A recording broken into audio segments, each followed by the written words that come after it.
hppodcraft.com. 3 times Randolph Carter dreamed of the marvelous city, and 3 times was he snatched away while still he paused on the high terrace above it. All golden and lovely it blazed in the sunset, with walls, temples, colonnades, and arched bridges of veined marble, silver basin fountains of prismatic spray, and broad squares and perfumed gardens, and wide streets marching between delicate trees and blossom-laden urns and ivory statues in gleaming rows, while on steep northward slopes climbed tiers of red roofs, and old peaked gables harboring little lanes of grassy cobbles. It was a fever of the gods, a fanfare of supernal trumpets, and a clash of immortal cymbals. Mystery hung about it as clouds about a fabulous unvisited mountain, and as Carter stood breathless and expectant on that balustraded parapet, there swept up to him the poignancy and suspense of almost vanished memory, the pain of lost things, and the maddening need to place again what once had an awesome and momentous place. That was the opening paragraph of The Dream Quest of Unknown Kadath, a fantasy adventure by H.P. Lovecraft. Yeah, it seems that's Randolph Carter, who is a character that we've seen before, and he's talking about the city of Las Vegas. The city of Lost Vegas. Las Vegas. Wait, who are you, sir? I am Chad Pfeiffer. Who are you? Oh, Chris Lackey. And this is the H.P. Lovecraft Literary Podcast. We're here at hppodcraft.com. Chad and I are going to tackle the Dream Quest of Unknown Kadath. I think we both had some apprehension about getting into this. This is my first time finishing the book. Yeah, me too. I think that I read bits and pieces of it here and there. Probably just the monster descriptions, really. But, I sat down and gave it a couple reads, and, I think that you and I both had the impression that we weren't going to like it. Yeah. Well, that impression came from the fact that I couldn't even get through the story, so... Right. But, as I went through it, I like it a lot more now. There are lots of commendable things in it, and there's lots of entertaining stuff in it, and I'm looking forward to getting into some of that. But it is a very difficult. Oh, that's funny. That's funny that you liked it. You know who didn't like it? Who? Who thought it was a really bad story? Who's that? H.P. Lovecraft. Really? No, he didn't like this story. What do you have to say about it? Well, before I let HP dig into it, I just wanted all the listeners, if we seem a little harsh on this story, I think you should look at what Lovecraft said about it. And specifically, he says, actually, it isn't much good, but forms useful practice for latter and more authentic attempts in the novel form. Good. He practiced here, and then he delivers... soon, with The Case of Charles Dexter Ward. The Case of Charles Dexter Ward, which is a great novel. Yeah. He also said about it, Carter's adventures may have reached the point of palling on the reader, or that the very plethora of weird imagery may have destroyed the power of any one image to produce the desired impression of strangeness, which is a sentiment I shared about the story as well. Yeah, I have to agree with it. Well, without getting into specifics, I think we should just tackle the story. So that opening paragraph, Carter sees this city and is absolutely in love with it.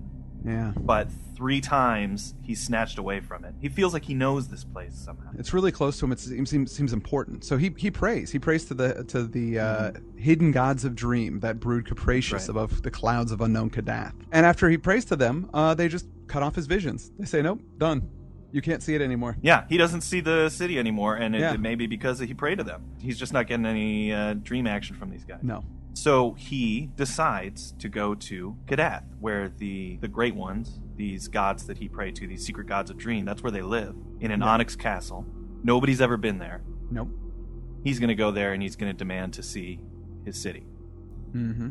And that is really the most efficient thing in this story. They get to that in about 4 paragraphs. Yeah. The motivation for the entire thing.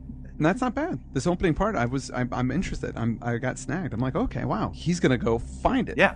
And so Carter, he's a brave guy. He's a little different than other Lovecraft protagonists. He's a man of action. He didn't get what he wanted. He decides right away, I'm going to Kadath and I'm going to find out what's going on. Right. He takes the 77 steps down to the Cavern of Flame to see the priests, Nasht and Kamantha, who were those priests that he'd already kind of prayed to. They pointed out that the Great Ones had shown already their wish, and that it is not agreeable to them to be harassed by insisted pleas. They reminded him, too, that not only had no man ever been to unknown Kadath, but no man had ever suspected in what part of space it may lie, if in our dreamland it might conceivably be reached. But only 3 fully human souls since time began had ever crossed and recrossed the black, impious gulfs to other dreamlands. And of that 3, 2 had come back quite mad.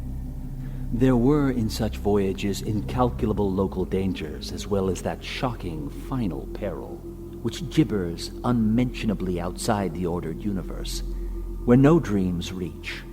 That last amorphous blight of nethermost confusion, which blasphemes and bubbles at the center of all infinity.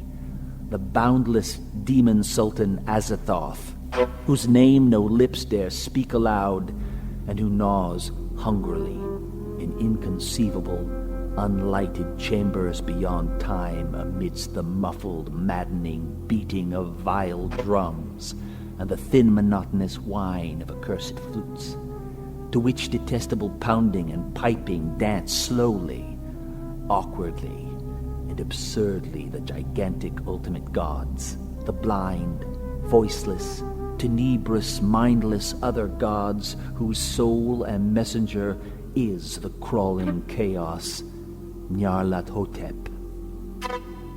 So we get a little geography. And we find out a little history that 3 people have gone out past the Earth's dreamlands into these other realms, but only 1 guy came back with his sanity intact. And we also get a little, what do you call it, cosmology? We know that there are these great ones that are the kind of gods of dream, Earth's gods, and then there are the other gods who live outside of all these realms. The typical Lovecraftian gods that, we often speak of. And it brings back both Azathoth and Nyarlathotep. Carter, undeterred by any warnings. Yeah, he just says, thanks for the advice, but I've got to do this. This is important to me. So he beats it, and then he goes deeper into dreams by going down the 700 steps to the gate of deeper slumber.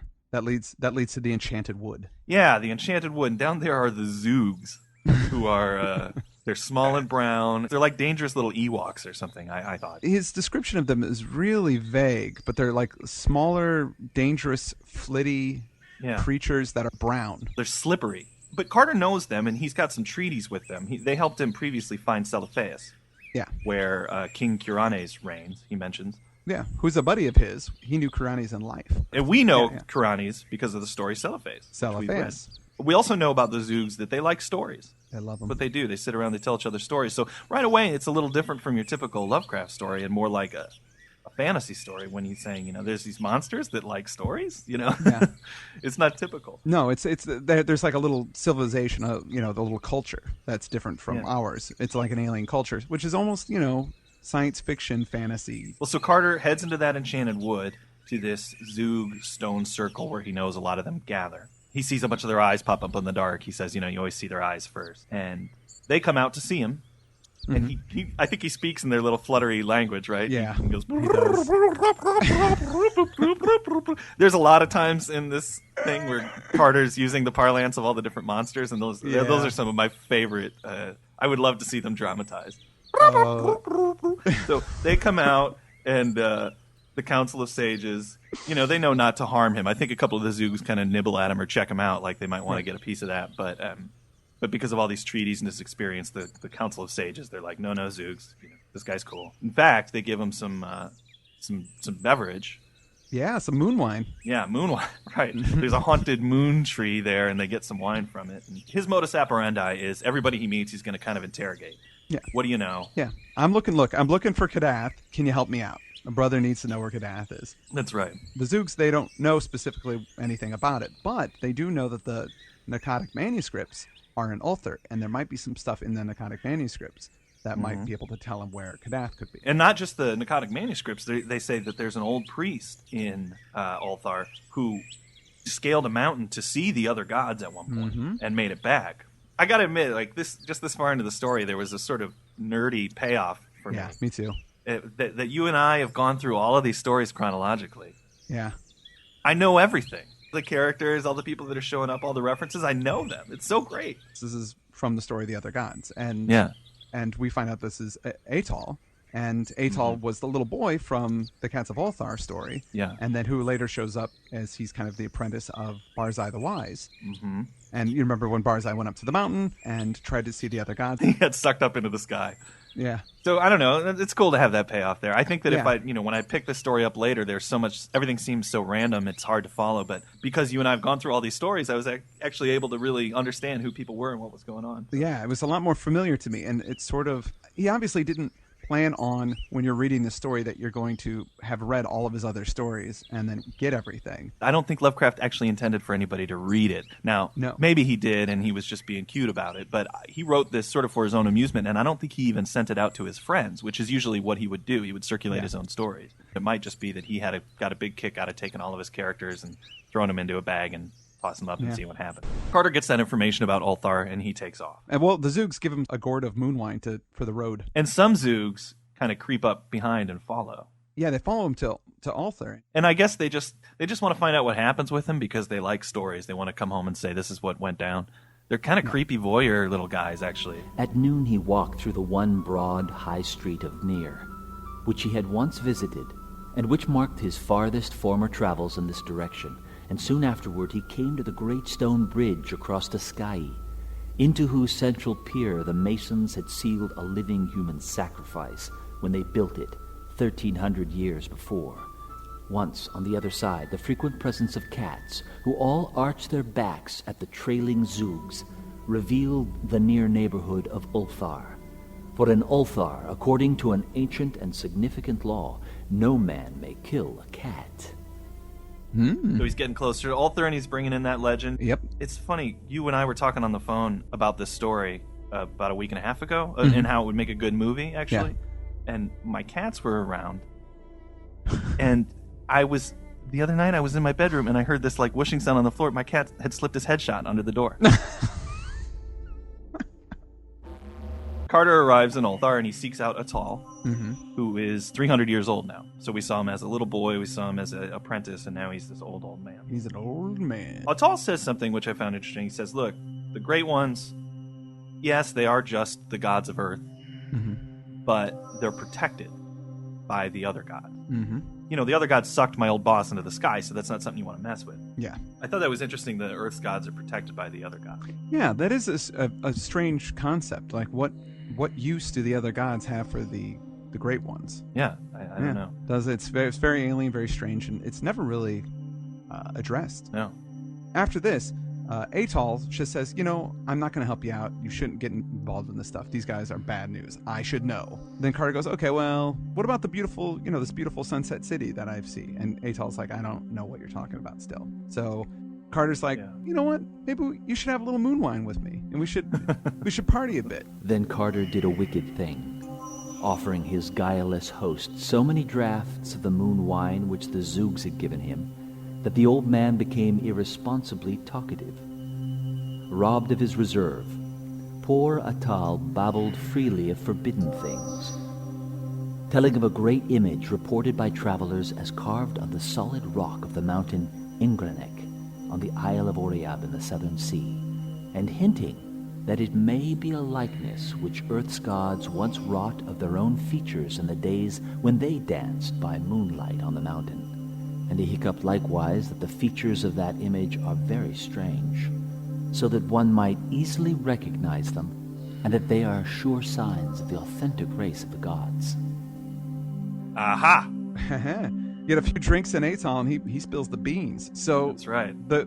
The Great Ones, those gods, would come down and nail Earth chicks. Right. Which is pretty typical, in mythology, that a lot of times gods will nail Earth chicks and have offspring. Zeus and Leda, when Zeus turned into a swan and came down and got with Leda. Yeah. Which is always one of my favorite mythological stories. Right. Just do a Google search for Leda and the Swan. There is so much pornographic material from the Middle Ages, because for some reason I think that it was more accessible, or it was more acceptable for people to look at naked women in sexual positions if they were with an animal than if they were with a man, which would have been forbidden. So it's just so many paintings of this hot woman getting with this swan. It's almost a little creepy. A little creepy?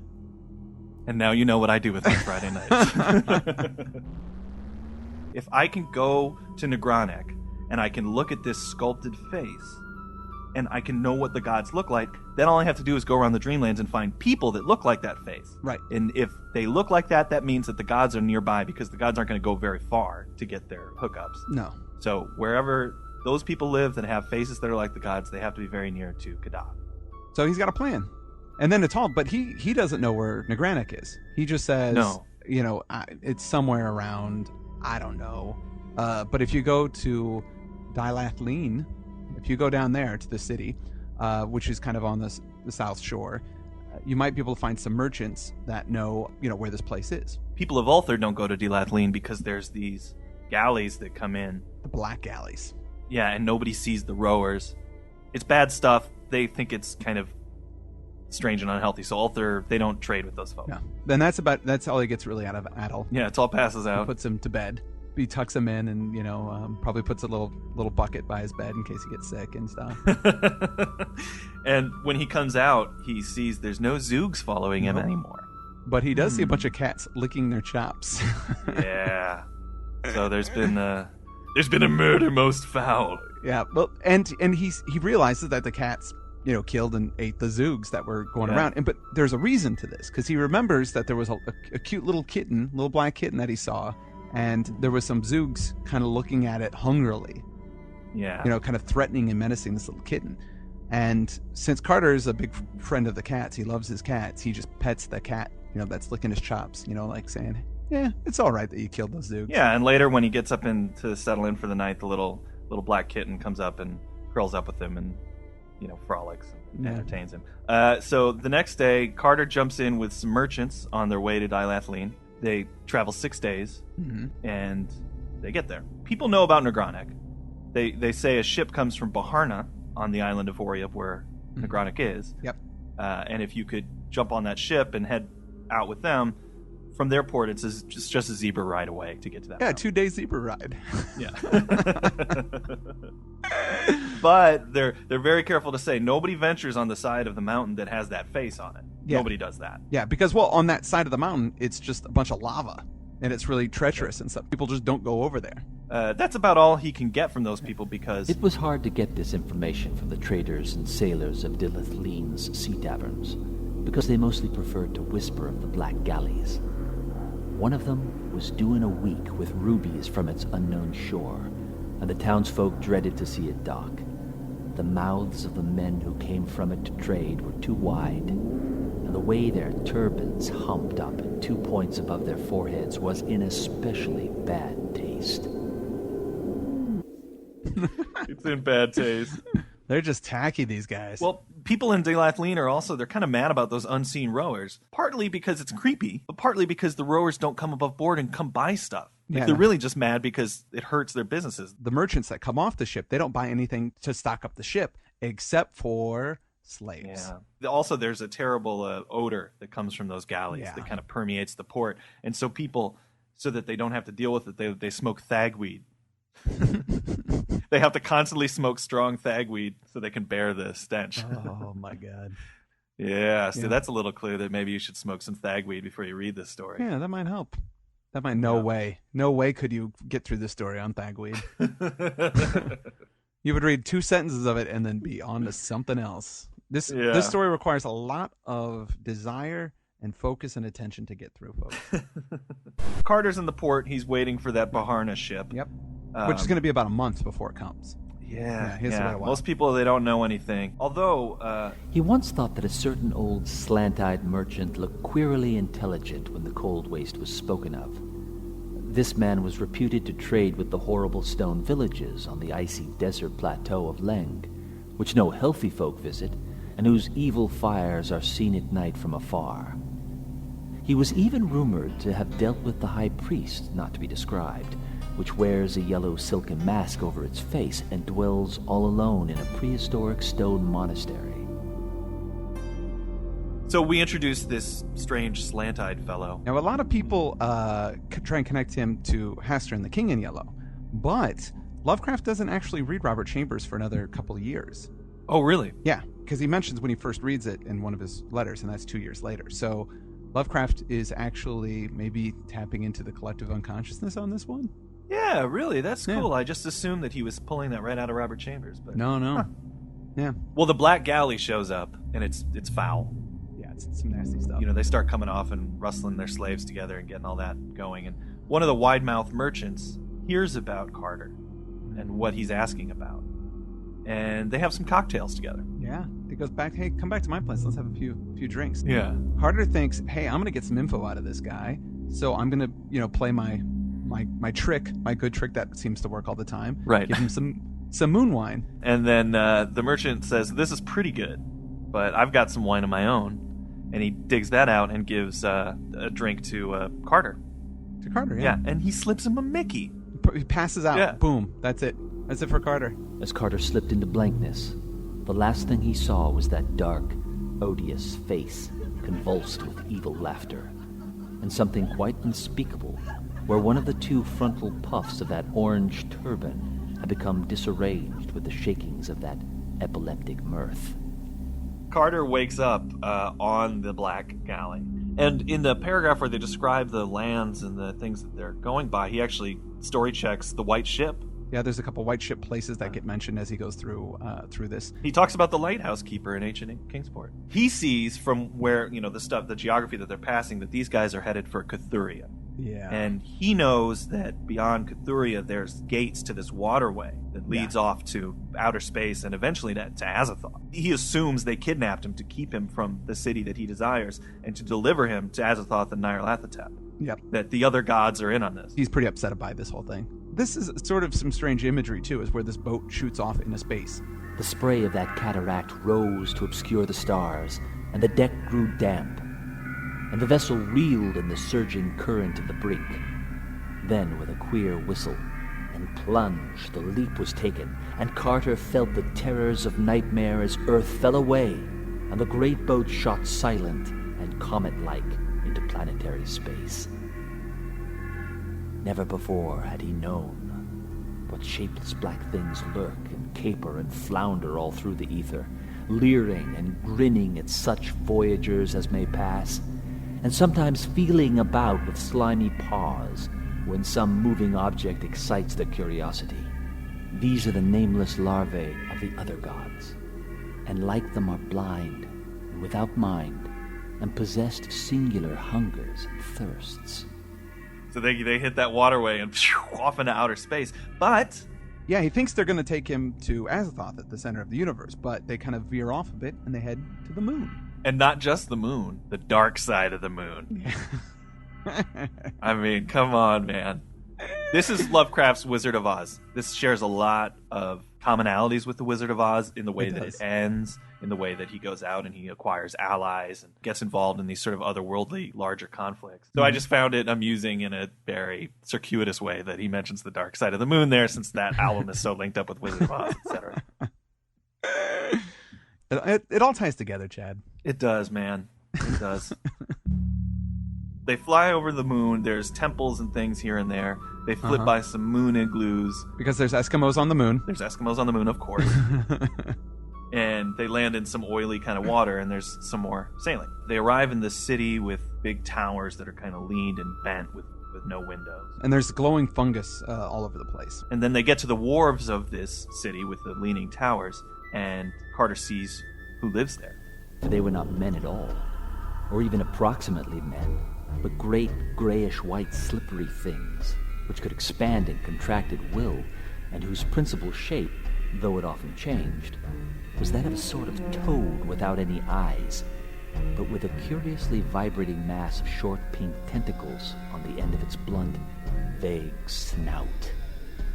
Carter gets locked up. Yeah, he gets thrown into jail, and he doesn't know how long. It could be days. But then they take him, they finally pull him out of there, and they bring him to kind of this courtyard. And there's all of these, near humans and moon beasts all kind of lined up, and there's torches, and it's dark, and there's some kind of ceremony or something's going to happen. So he assumes that this whole, procession here, what they're going to do is they're going to give him over to Azathoth. Yeah, well, to Nyarlathotep. To Nyarlathotep, who's going to take him then to Azathoth. And then he hears this cry off in the distance.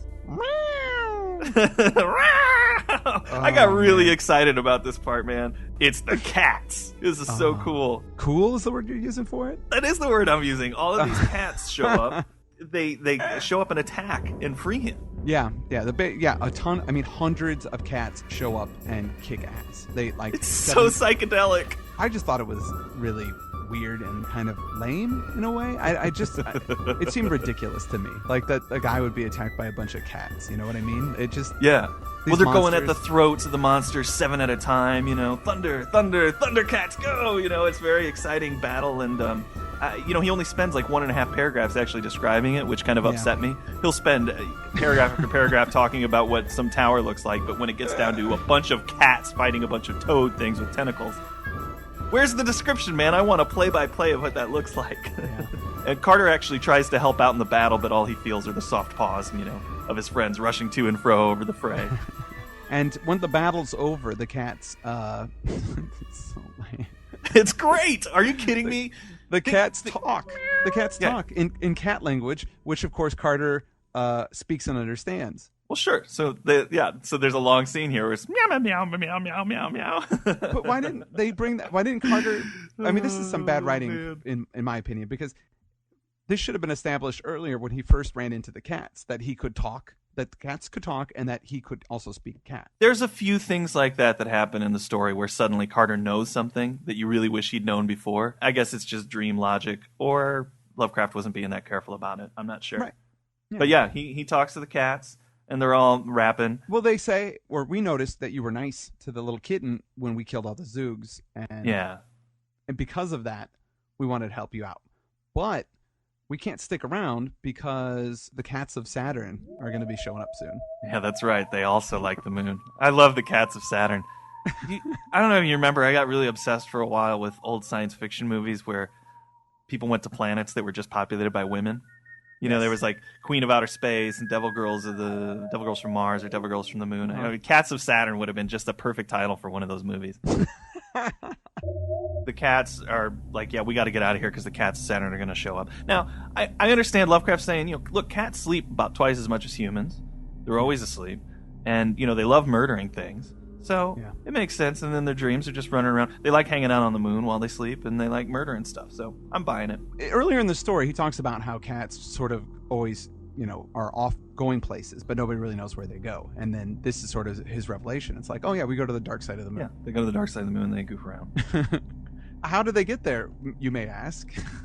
They just leap through space. The same way they're about to go back with Carter. They leap through space with Carter. Yeah, they say like, hey, watch out because space is dangerous. Just get in between all of us and we'll show you when to leap and scamper and purr and stuff. And they all leap together and Carter's in the middle of it, and it's just kind of a nice ride in the cat mass. Like a cat sandwich. That sounds so awesome. I really want to take that ride. Have a bunch of cats around you and just be like, meow, flying through space. Oh my gosh. This might be my favorite part of the story, especially they take him back to Dilathleen, and it says, the old leader from Ulthar was the last to leave, and as Carter shook his paw, he said he would be able to get home by cockcrow. Please, we gotta make this into a movie. I almost want it to be like that scene in Predator when they clasp hands and you see their biceps, and Carter comes in and it's just like meow, and it's him in the paw. Yeah, we did. I just couldn't. I couldn't stop thinking of Toonces the driving cat during this whole part there. Like it's just some crappy cat puppet that he's like shaking hands with for something. It's terrible. Yeah, when we make this movie, we'll just throw stuffed cats at a bunch of frogs and slow it down. This will be the special effects. Oh boy. Carter makes some arrangements with the captain to go to Baharana. That boat ride's going to take him 10 days to get there. And during his week of waiting, he talked much with that captain of Ingranik, and was told that very few had seen the carven face thereon, but that most travelers are content to learn its legends from old people and lava gatherers and image makers in Baharna, and afterwards say in their far homes that they have indeed beheld it. I actually thought that was a great sentence. People, when they go on vacation in Baharna, they go, "Oh yeah, I climbed around. I saw that big face on the Granic. It looks like Abraham Lincoln," or they just make it up. Everybody goes and says, yeah, I totally saw it, but nobody does. Yeah. The captain was not even sure that any person now living had beheld that carven face. For the wrong side of Ingranek is very difficult and barren and sinister. And there are rumors of caves near the peak wherein dwell the night gaunts. But the captain did not wish to say just what a night gaunt might be like, since such cattle are known to haunt most persistently the dreams of those who think too often of them. If you think about them, then they'll come after you. And have we heard of the night gaunts in any of other... No, this is the first time that we get some night gaunt action here. It's such a great name. Something about it is just so creepy and scary. We're going to get a lot more night gaunt action later. As they continue to sail, on the 5th day, they pass over this sunken city where shadows are moving around. In the night, Carter looks down and he sees the city itself, and there's this like monolith in the middle of a court down there. Then by the watery moonlight he noticed an odd high monolith in the middle of that central court, and saw that something was tied to it. And when, after getting a telescope from the captain's cabin, he saw that that bound thing was a sailor in the silk robes of Oriab, head downward and without any eyes, he was glad that a rising breeze soon took the ship ahead to more healthy parts of the sea. What's that about? At first I thought maybe that's what became of our Iron German from the temple. Yeah, that thought crossed my mind, or maybe the guy from Dagon, because there was that big monolith. Oh yeah. In Dagon, you remember that's where when Dagon the fish monster comes out and grabs the monolith. Right. So I thought maybe it was him, or maybe he's a dream version of that guy or something. Yeah, who knows? Or it just could have been a nice bit of detail. Some of the non sequiturs in the story I don't like so much, but that one was actually pretty creepy. That's really creepy. Oh, so Carter lands in the whole ship lands in Yath, or village of Yath, and the captain likes Carter so much that he's like, "Hey, you can come stay with me while you're in Yath." Yeah, and the next day, you can rent a zebra and go on up off the mountain. So he gets that zebra you talked about. Yeah, he goes down to Dave's zebra rental, or zebra for the UK listeners. They say zebra out there? They say zebra here. Yeah, and in fact, man, I got to tell you, it's tough keeping my accent living here, because I'm surrounded by people that don't talk like me. I have very little American influence except when I talk to you, Chad, or my parents, or some of my friends back home. And as I was reading the story, my brain said zebra. Uh-oh, you're changing. I read it and thought zebra, and I go, oh, no, I must fight it. Chris, you're in there. I love you. Fight it. You look in the mirror and these mutton chops are starting to build on the side of your face. Yeah. A little flat cap on your head, and the Union Jack is like starting to glow on your throat. What's becoming of me? He rents a zebra, and he goes up and starts making his journey. He heads along the Lake of Yath, and at one point he ties up the zebra and he takes a nap. Well, he doesn't take a nap. He sleeps for the night. Yep. Well, I don't know what they're doing in here. So if you sleep in the dream, you're not waking up in waking life. It's just another level of sleep, right? Another level of dreams, yeah. They talks about, I think later in the story, talks about having really bad nightmares. Or was it before when he was on the ship? Right. So you can dream within dreams in this world, in this setting, which is kind of weird. He does feel something kind of flutter, like an insect wing flutter against his face in the night. Yeah, but he doesn't think anything of it. He's like, whatever, But when he wakes up, he finds a dead zebra. Yeah, a dead zebra who's been, I think he's had his zebra blood drunk. I think he's been vampirized in some way, right? He's been vamped. All of his blood is gone, and his pack has been rummaged through, Carter's pack, and there's missing shiny objects. Yeah, all of his shiny objects are gone. So he's thinking, did he get robbed by the lava gatherers, or maybe the night gaunts? I couldn't figure out for the rest of the story what it was that had robbed him. The townspeople, or the lava gatherers that he runs into, they say it is not night gaunts that did that. Yeah, because he says, there's web footprints, and there was a fluttering sound, and he goes, they stole my shiny objects that sound like night gaunts, and they got really, no, it's not, and didn't want to talk about it. So the next day, he gets a new zebra Yep. from the lava gatherers. Yep. He buys it from them. They give him their blessings and warnings and tell him, what you're doing is stupid, but have fun. And he takes off again. Yep, up the mountain. He's going for it, and it, it's a long, arduous journey, and at one point, he can't even take the zebra up anymore, so he tethers it. Yeah, that's right. And he's gonna have to climb on his own. Carter's such an experienced dreamer; he's not really worried about it, and he mentions here that he's got a curved scimitar. Yeah. He's armed. Which is what? That's just a big sword. Yeah, yeah. It's the curved sword that you see, like the Arabian Night guys have. Right. He keeps climbing, and there's some good danger building here. It says There now loomed aloft a great beetling mass, which hampered the upward view. And Carter was, for a moment, shaken with doubt lest it prove impassable. Poised in windy insecurity miles above the earth, with only space and death on one side, and only slippery walls of rock on the other, he knew for a moment the fear that makes men shun in Granic's hidden side. He could not turn around, yet the sun was already low. If there were no way aloft, the night would find him crouching there still, and the dawn would not find him at all. When he gets around to that other side of Granic, yeah, it's pretty dangerous stuff. Yeah. But as you say, luckily he's able to kind of figure out a way around. He's a great dreamer. He's a great dreamer. And he reaches the snow line. He kind of moves himself around, and then he sees it. Stern and terrible shone that face that the sunset lit with fire. How vast it was, no mind could ever measure. But Carter knew at once that man could never have fashioned it. It was a god chiseled by the hands of the gods, and it looked down haughty and majestic upon the seeker. Rumor had said it was strange and not to be mistaken, and Carter saw that it was indeed so. For those long, narrow eyes and long-lobed ears, and that thin nose and pointed chin, all spoke of a race that is not of men, but of gods.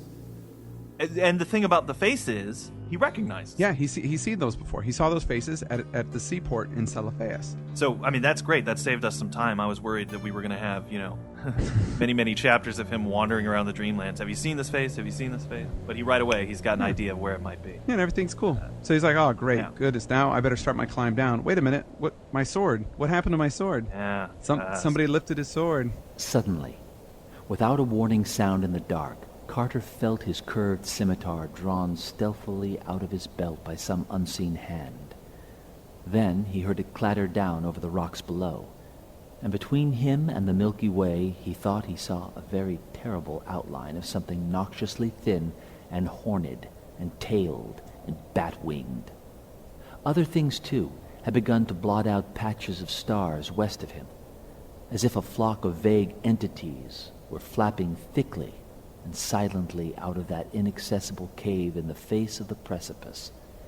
Then a sort of cold, rubbery arm seized his neck, and something else seized his feet, and he was lifted inconsiderately up and swung about in space.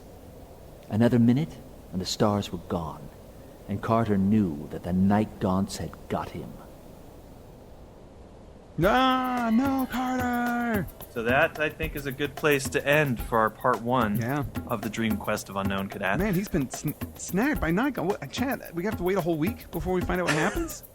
I mean, you could, of course, just pick up the story and read it, but I would recommend waiting a week. I want to thank Lance Holt. We didn't introduce him at the top of the story, but he's the one that's been doing our great readings for the story. He's going to continue to do those for us. Yeah, and you may have recognized Lance from doing the Silver Key. His voice is as dreamy as are the stories he reads.